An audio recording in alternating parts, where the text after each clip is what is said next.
Hi friends, welcome back to my channel. మా బాబు బర్త్డేకి spider Man theme అనుకున్నామండి. దానికి తగ్గట్టు కేక్, డెకరేషన్, డ్రెస్ అయితే తీసుకున్నాము. టోటల్గా మేము ఎలా ఆర్గనైజ్ చేసుకున్నాము, కలర్ కాంబినేషన్స్ ఎలా తీసుకున్నాం అనేది మీతో షేర్ చేస్తాను. మేము వాడి డ్రెస్ అయితే ట్రెండ్స్లో తీసుకున్నామండి, NID ట్రెండ్స్లోని. అది 9:30కి వెళ్ళి ఇంకా షాప్ క్లోజ్ అయిపోతుంది, ఇంకెవరూ లేరు అన్న టైంకి వెళ్ళి తీసుకున్నాము.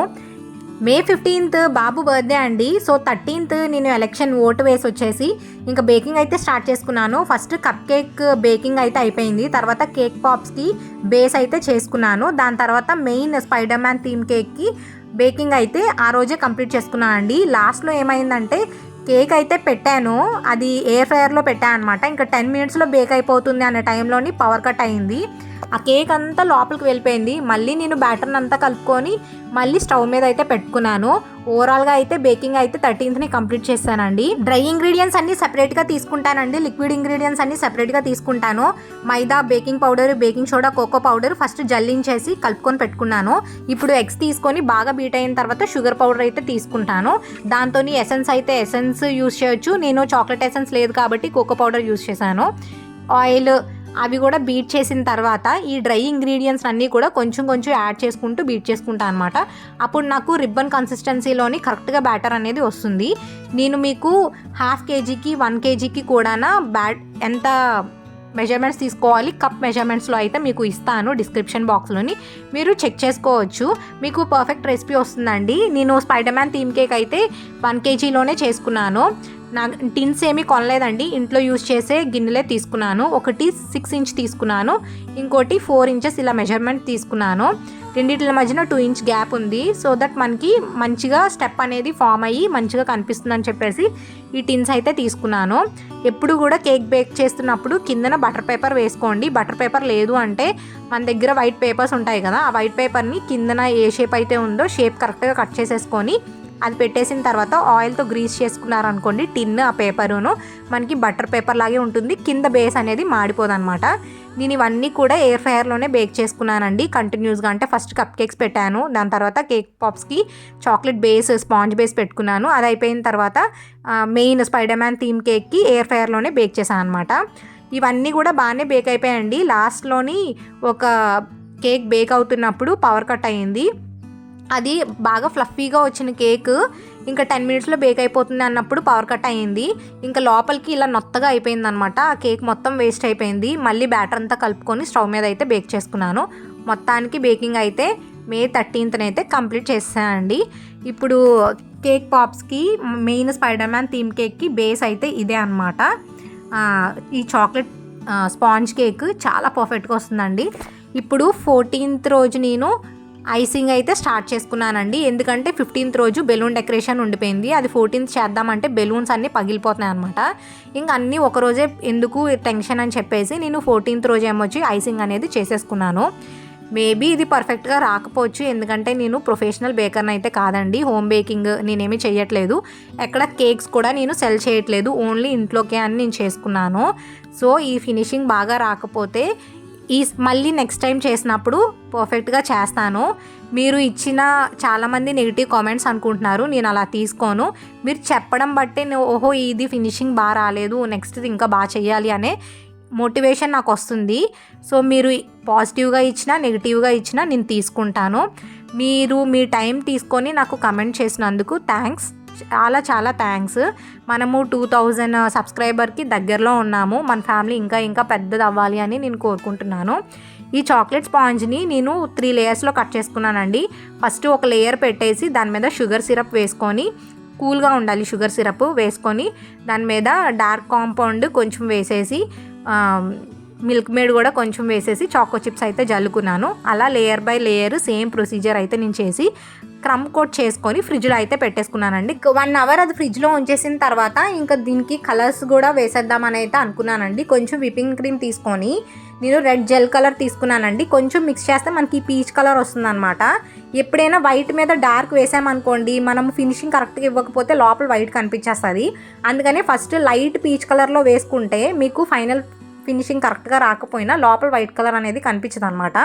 అందుకే ఫస్ట్ పీచ్ కలర్ వేసుకున్నాను. దాని తర్వాత కొంచెం విప్పింగ్ క్రీమ్లోని డార్క్ రెడ్ కలర్ వేసుకొని డార్క్ ఫినిషింగ్ అయితే ఇచ్చానండి. ఇది ఫినిషింగ్ బాగా రాలేదు అంటున్నారు. నేను కేక్స్ బేక్ చేయడంలోని నాకు కొత్తే, నేనేమి డైలీ చెయ్యను, నేను ప్రొఫెషనల్ కాదు. మేబీ ఈ టైం ఇలా వచ్చింది కాబట్టి నెక్స్ట్ టైం అయితే పక్కాగా మంచిగా బీట్ చేసుకుంటా విప్పింగ్ క్రీమ్ అనేది. మెయిన్ ఈ జెల్ కలర్ వేసిన వెంటనే ఆ క్రీమ్ అనేది కొంచెము పల్చగా అయిపోయినట్టుందండి, ఆ స్టిఫ్నెస్ లేదనమాట మెయిన్, అందుకని ఇలా అయిపోయిందేమో అనుకుంటున్నాను. నేను కూడా అది తీసినప్పుడు స్క్రాప్ చేసుకోలేదు, ఆ క్రీమ్ని ఎక్స్ట్రా క్రీమ్ అనేది స్క్రాప్ చేయాలి, నేను స్క్రాప్ చేయలేదు. ఎందుకంటే కంటిన్యూస్ పని అవుతూ ఉందండి, అన్నీ హడావిడిగా అవుతున్నాయి. నాకు మెయిడ్ కూడా లేరనమాట, అన్నీ నేనే చేసుకోవాలి. ఆ పనిలోని ఇది మిస్ అయిందనమాట. నెక్స్ట్ టైం మాత్రం ఇది కరెక్ట్గా ప్రాపర్గా చేయాలి అని అయితే నేను ఫిక్స్ అయిపోయాను. మన 20,000 సబ్స్క్రైబర్స్ వచ్చినప్పుడు ఒక కేక్ అయితే చేస్తాను, అప్పుడైతే పర్ఫెక్ట్గా చేద్దామని అయితే డిసైడ్ అయ్యాను. ఇదైతే కింద బేస్ కేక్ అండి, ఇదైతే వైట్ కలర్లో ఇస్తున్నాను, పైదేమొచ్చి రెడ్ కలర్లో ఇస్తున్నాను అనమాట. ఇది నేను 2 కేక్ రిఫరెన్సెస్ అయితే తీసుకొని ఈ కేక్ని అయితే ప్రిపేర్ చేశానండి. ఒకటి మా సిస్టర్ వాళ్ళ బాబు బర్త్డేకి చేశారు. అక్కడ ఏంటంటే స్పైడర్ మ్యాన్ వాల్ మీద తన నేమ్ వచ్చిందనమాట, హ్యాపీ బర్త్డే, ఆ బర్త్డే బాయ్ నేమ్ వచ్చింది. నాకు అది నచ్చింది అనమాట. సరే అది ట్రై చేద్దామని అయితే ట్రై చేశాను. కింద బేస్ అయిపోయిన తర్వాత ఇలాగా ఒక డౌల్ అయితే పెట్టుకొని దాని సపోర్ట్తోని ఈ వైట్ దాని మీదకి ఈ రెడ్ దాన్ని అయితే ప్లేస్ చేశానండి. ఈ లుక్ అయితే వచ్చేసింది.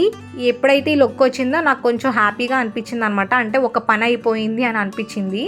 ఈ పర్ఫెక్ట్గా ఇలా వచ్చిన తర్వాత విప్పింగ్ క్రీమ్లో కొంచెము బ్లాక్ జెల్ కలర్ తీసుకొని ఇలాగ వెబ్ షేప్ అయితే ఇచ్చేసి దీన్ని అయితే ఇంకా ఫ్రిడ్జ్లో పెట్టానండి. ఇంకా 14th నైట్కి నేను ఇలాగ ఫాండెంట్ వర్క్ అయితే స్టార్ట్ చేశాను. నాకు తెలియదు ఫాండెంట్ వర్క్ నేను చేయటం ఇదే ఫస్ట్ టైము. నా దగ్గర ఏ టూల్స్ కూడా లేవండి, నేను మామూలుగా రొట్టెలు చేసుకుంటాం కదా ఆ పీట మీదే చేస్తాను అనమాట. కొంచెం కార్న్ఫ్లోర్ అద్దుకొని ఇలా పాంకుంటే మనకి అంటుకోదనమాట. రెడ్ కలర్ ఫాండెంట్ తీసుకొని దాన్ని సర్కిల్ షేప్లోని కరెక్ట్గా చపాతీ రౌండ్ షేప్ వస్తుంది కదా అలాగే వచ్చింది, అద్దేసుకొని ఇలాగ వాల్స్లా చేసేసుకున్నాను. ఎడిబుల్ మార్కర్ దొరుకుతాయండి, ఈటబుల్ అనమాట అవి. రెడ్ కలరును white, red and black colour తీసుకున్నాను. ఈ బ్లాక్ కలర్తోని వాల్స్ అనేవి ఇలా మార్క్ చేసుకున్నాను. కరెక్ట్గా వాల్ అనేది రౌండ్ షేప్లో ఉండదు కదా, దాన్ని కొంచెం సైడ్స్ అయితే కట్ చేసుకున్నానండి. ఆ వీడియో క్లిప్ అయితే మిస్ అయ్యింది. ఇంకా స్పైడర్ మ్యాన్కి ఐస్ ఉంటాయి కదండి, దానికోసము వైట్ కలర్ ఫాండెంట్ తీసుకొని ఇలా సర్కిల్ షేప్లోనే అయితే చేసుకున్నాను. దాన్ని కరెక్ట్ సెంటర్లో కట్ చేసుకొని కొంచెము సెంటర్లోనే అయితే ఇలా నొక్కితే మనకి ఐ షేప్ వచ్చేస్తుంది అనమాట. ఇలా చేసుకున్నాను. అయితే స్పైడర్ మ్యాన్ ఐస్కి బార్డర్ ఉంటుంది, బ్లాక్ బార్డరు, దానికోసము బ్లాక్ ఫాండెంట్ అయితే తీసుకొని దాన్ని కూడా సర్కిల్ షేప్ చేసేసుకొని ఈ ఆల్రెడీ వైట్ ఉంది కదా దాన్ని బ్లాక్ మీద పెట్టేసి ఆ బార్డర్స్ని అలా కట్ చేసేసుకున్నాను అనమాట. మన ఫాండెంట్ ఎప్పుడు కూడా ఫ్రిడ్జ్లో పెట్టకూడదండి, అది మెల్ట్ అయిపోతుంది అనమాట. ఇదంతా కూడా షుగరే కాబట్టి బంకలా అంటికిపోతూ ఉంటుంది. సో ఇవి ఫ్రిడ్జ్లో పెట్టకూడదు. కేక్ ఇంకా కట్ చేసే ముందే దాని మీద మనం డెకరేట్ చేసుకోవాలి. ఇవన్నీ కూడా ఎయిర్ టైట్ బాక్సెస్ ఉంటాయి కదా, నేనైతే స్టీల్ బాక్స్లోనే మొత్తం అన్నీ పెట్టేశాను అనమాట.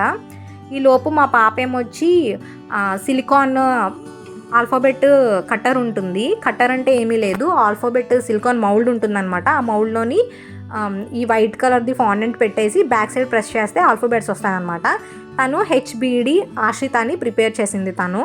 ఇవన్నీ కూడా మేము ప్రిపేర్ చేసుకొని స్టీల్ బాక్స్లోనే స్టోర్ చేసుకున్నాము. వాటర్ అప్లై చేసుకొని ఈ రెడ్ వైట్ ఈ ఐస్ అయితే ఇలాగా అతికించేసుకున్నామండి. ఇవి పక్కన పెట్టుకున్న తర్వాత స్పైడర్ని ఇంకా మేము చేయాలి. బ్లాక్ ఫాండెంట్ తీసుకొని దాన్ని ఇలాగా సర్కిల్ షేప్లో రోల్ చేసుకున్నాను. స్పైడర్వి ఇలా వేసేసుకొని ఇప్పుడైతే కట్ చేసుకుంటున్నానండి.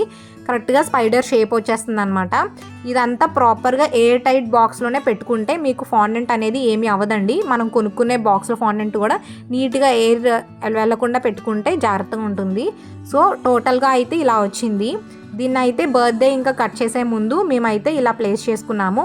వెనక సైడ్ ఏమొచ్చి వాటర్తో బ్రష్తో అప్లై చేసేసి ఇలా మన నచ్చిన ప్లేస్లో అయితే పెట్టేసుకోవచ్చు. సో స్పైడర్ మ్యాన్ వాల్ అయితే పెట్టేశాం కదా, దాని తర్వాత స్పైడర్ కూడా పెట్టేశాను. నేను ఈ కేక్ స్పైడర్ మ్యాన్ థీమ్ అనుకొని రా మెటీరియల్ షాప్లో అన్నీ కొనుక్కున్నానండి. ఈ స్పైడర్ మ్యాన్ టాపర్ కూడా తీసుకున్నాను. ఈ టాపర్ 60 రూపీస్ అనమాట. దాని కిందనేమో ఇలా స్టిక్స్ పెట్టేసి దీన్ని అయితే పెట్టేశాము.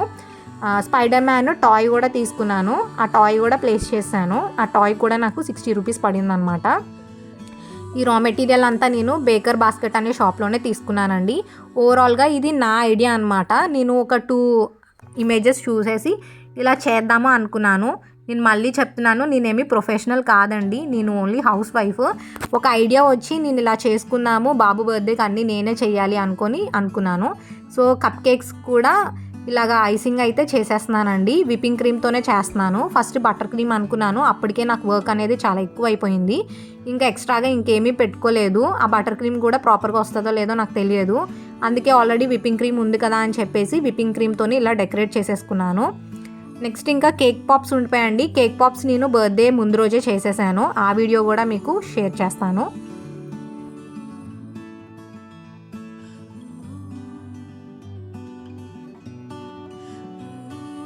ఓవరాల్గా కప్ కేక్స్ కూడా అయిపోయాయి. ఇంకా కేక్ పాప్స్ కోసము నేను చాక్లెట్ స్పాంజ్ బేస్ అయితే తీసుకున్నానండి. ఇది 250 గ్రామ్స్ స్పాంజ్ బేస్. దీన్ని అయితే క్రమ్స్లా చేసుకోవాలన్నమాట. మామూలు చేత్తో అయితే ప్రాపర్గా వస్తుందో లేదో అని చెప్పేసి మిక్సీ జార్లో వేసాను. క్రమ్స్ అయితే పొడి పొడిగా సూపర్గా వచ్చేసినాయి. ఇవి చాక్లెట్ కేక్ పాప్స్ చేస్తున్నాను. సో డార్క్ కాంపౌండ్ ఒక 250 గ్రామ్స్ తీసుకొని డబుల్ బాయిల్ మెథడ్లోనైతే నిన్ను మెల్ట్ చేసుకుంటున్నాను. అంటే కిందన ఒక పెద్ద బౌల్ పెట్టుకొని పైన ఒక చిన్న బౌల్ పెట్టుకోవాలి.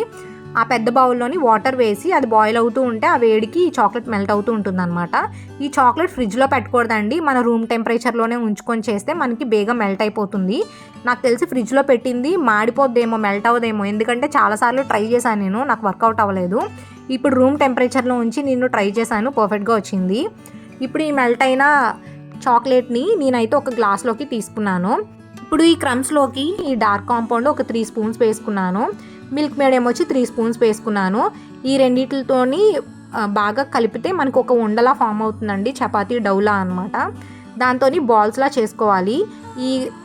ఈ డార్క్ కాంపౌండ్ మిల్క్ మేడ్ వల్లే మనకి అది బైండింగ్ అనేది వస్తుంది. సరిపోకపోతే మనం ఎక్స్ట్రా కూడా యాడ్ చేసుకోవచ్చు అనమాట.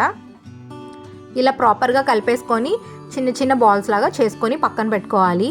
మరి పాప్స్ అంటే లాలీపాప్స్ కానీ కేక్ పాప్స్ కానీ స్టిక్స్ ఉండాలి కదా, దానికి లాలీపాప్ స్టిక్ ఉండాలి. నాకు ఆ స్టిక్స్ దొరకలేదండి, అన్నీ వెతికాను కానీ నాకు దొరకలేదు. లాస్ట్కి కుల్ఫీ స్టిక్స్ ఉన్నాయి. వీటిని తీసుకొని ఇలా కట్ చేసుకున్నాను అనమాట. నాకు నచ్చిన సైజ్ అయితే కట్ చేసుకున్నాను. ఈ కేక్ పాప్స్ కోసం ఏమొచ్చి ఆ చాక్లెట్ స్పాంజ్ని ఇలా బాల్స్ చేసుకోవాలండి. ఇప్పుడు కుల్ఫీ స్టిక్ ఉంది కదా, దాన్ని ఆ చాక్లెట్ సిరప్లోని డిప్ చేసేసి ఈ బాల్కి పెట్టేసి ఉంచేయండి. అన్నీ ఒకేసారి చేసేసుకోండి. డిప్ చేసి ఉంచి ఇప్పుడు ఒక్కొక్కటి చాక్లెట్ సిరప్లోని డిప్ చేసి అది బాగా కిందకి పడిపోయిన తర్వాత స్ప్రింక్లర్ని జల్లేసి దేనికైనా గుచ్చి ఉంచుకోండి. నేనైతే థర్మాకోల్ షీట్స్ ఉన్నాయన్నమాట, దానికి గుచ్చి ఉంచితే ఈలోపు చాక్లెట్ అనేది గట్టిగా అయిపోతుంది. దీన్ని ఒక 1/2 అవర్ బయట ఉంచేసి తర్వాత ఫ్రిడ్జ్లో పెట్టేశాను. అది బాగా హార్డ్ అయిపోయింది. అప్పుడు నేనైతే ప్యాకింగ్ చేసుకున్నానండి. ఇలా ట్రాన్స్పరెంట్ షీట్ ఒకటి తీసుకున్నాను. చాక్లెట్కి పెడతారు కదా, అది ఒకటి తీసుకున్నాను. ఈ రెండింటితో కలిపేసి ఇలాగ ప్యాకింగ్ అయితే చేసుకున్నానండి. టోటల్గా ఇవన్నీ చేసిన తర్వాత May 15th రోజు బెలూన్ డెకరేషన్ చేసుకున్నాము. బెలూన్ కలర్స్ రెడ్ వైట్ తీసుకున్నామండి, కొంచెం థీమ్కి మ్యాచ్ అయినట్టు ఉంటుందని. అయితే నేను ఆర్చ్లా పెడదాము అని ముందే ప్లాన్ ఉంది, కానీ నాకు అసలు ఐడియా లేదు ఆర్చ్ ఎలా చేయాలో. నార్మల్గా నేను ఫ్యాన్సీ స్టోర్కి వెళ్ళినప్పుడు అక్కడ బెలూన్ ఆర్చ్ చేయాలి అంటే నాకు బెలూన్ ఆర్చ్ టేప్ అని ఇచ్చారు. దాని టేప్ అంతా హోల్స్ ఉన్నాయి, 5 మీటర్స్ ఉందన్నమాట. దాని కాస్ట్ 30 రూపీసే. ఇది అవుతుంది అని చెప్పి ఇచ్చారు, నాకు ఐడియా లేదు. తర్వాత ఇంటికి వచ్చి అలా యూట్యూబ్లో సెర్చ్ చేశాను. ఆ హోల్స్లోకి బెలూన్స్ పెట్టి ట్రై చేశాను అనమాట. చాలా మంచి లుక్ వచ్చింది. ఇంట్లో మేమే ప్రిపేర్ చేసేసుకున్నాము, ఇదంతా నేనే చేశాను. చాలా సింపుల్గా అయిపోయింది. ఈ బ్యానర్ ఆ మధ్యలో స్పైడర్ మ్యాన్ బెలూన్ పెట్టాము, ఆ బెలూన్ పేలిపోయింది రండి, అలాగే పెట్టేశాము. ఫైనల్ లుక్ అయితే ఇలా వచ్చింది. ఈ వీడియో మీకు నచ్చితే ప్లీజ్ సబ్స్క్రైబ్.